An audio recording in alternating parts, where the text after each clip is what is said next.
Wow. Okay, give me a date. Oh, here we go. Baby dolls still with one thing, and that is my relationship with Ric Flair is nobody's business but my own. And right now, I'm going to do something that no other girl has ever done. I'm going to take Warlord to the Central States area, and I'm going to tear the place apart.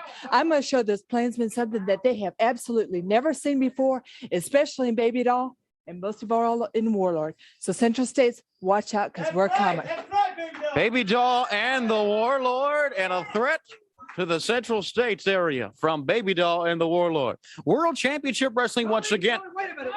Oh, shut up. Now, I've been on the phone for an hour. David Crockett, come in here. Come in here, David. I've been on the phone for an hour, and I want to tell you something. You're the one that put all those ideas in her head, coming out here last week before, saying that I ain't been paying attention to my men. I've been trying to come over here and be a commentator. You're the one that put the ideas in her head. It is all your fault. It was not my fault. It wasn't Bobby and Dennis's fault. And we were stolen. We were ripped off. We were robbed of the World Tag Team titles. It wasn't any shortcomings of ours, and it wasn't any shortcomings that was caused by me being out here or anything like that. It was a crooked referee. It was a fast count. They pulled the tights. Everything happened. It was a fluke. It was nothing but a fluke. It was nothing but a ripoff. And I'm going to tell you this, Rock and Roll Express, you're not going to get away with lightning striking. You're not going to get away with a 1 in a million victory, getting those World Tag Team belts away from us. I promise you, it wasn't my fault. I paid all the attention to the boys that I always do. I tried to make sure that they were trained, that they were well fit. I promise you that it was not my fault and it wasn't their fault. Nothing that they did had anything to do with it. Like I said, it was just the referee. That's all it was. It was the referee. It was the illegal man that was pinned anyway. The NWA should have overturned it. I promise that it wasn't anything that I did. You know how much I like being out of here, but I'm going to tell you this. I promise you, you know I've never lied to you before, and I know that you know that I get upset when you're perturbed with me. We are going to get those World Tag Team titles back from the Rock and Roll Express. I promise you that. And remember, I've never lied to you from the time that I was this big. So you remember, we will get the World Tag Team titles back around Bobby and Dennis's waist. And it wasn't my fault. And I didn't, David, it's all your fault is what it is. Jim Cornette. Fans, we'll see you right here next week on the very best in wrestling, World Championship Wrestling. See you at that time. Did he just look at you and say, David, it's your fault? But David was standing off camera, had walked away. I didn't understand that. Were we taking him off the air, and that was the reason he was not going to be a commentator? Were Dennis and Bobby mad at him, and he was apologizing to Dennis and Bobby?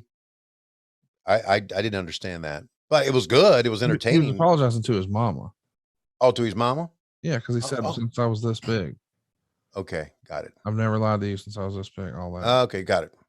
Thank you. Whew. Thank you for clearing that up. Well, not a bad show, really. I really like seeing a really inept enhancement personnel get their ass beat. That's your favorite. Yeah, we had a Flair interview, a Dusty interview, and of course everything for the World Tag Team Championship. We are going to unite the national and the U.S. Tag Team Championship, and we're going to unify a couple belts. Not bad. You know, it's into the summer. This is kind of a transition, and you talked about 3,000 fans at the Omni. I'm not so sure if you go from January to December and look at the calendar. Obviously, summertime has been very good for wrestling. The holidays are very good for wrestling. I kind of think that maybe after the holidays and after the summertime, that crowds are down. Back to school, maybe. Does that make sense? Yeah, I mean, you know, we've often heard that the summertime is a down period for wrestling anyway. But perhaps, you know, when school starts back, and we've talked about this before, I think you got a lot of new expenses if you're a mom and dad. Mm-hmm.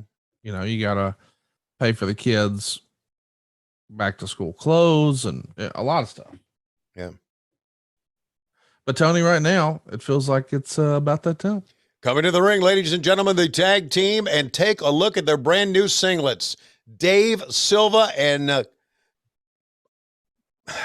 can't even say his name without throwing up in my mouth. Dave Hancock.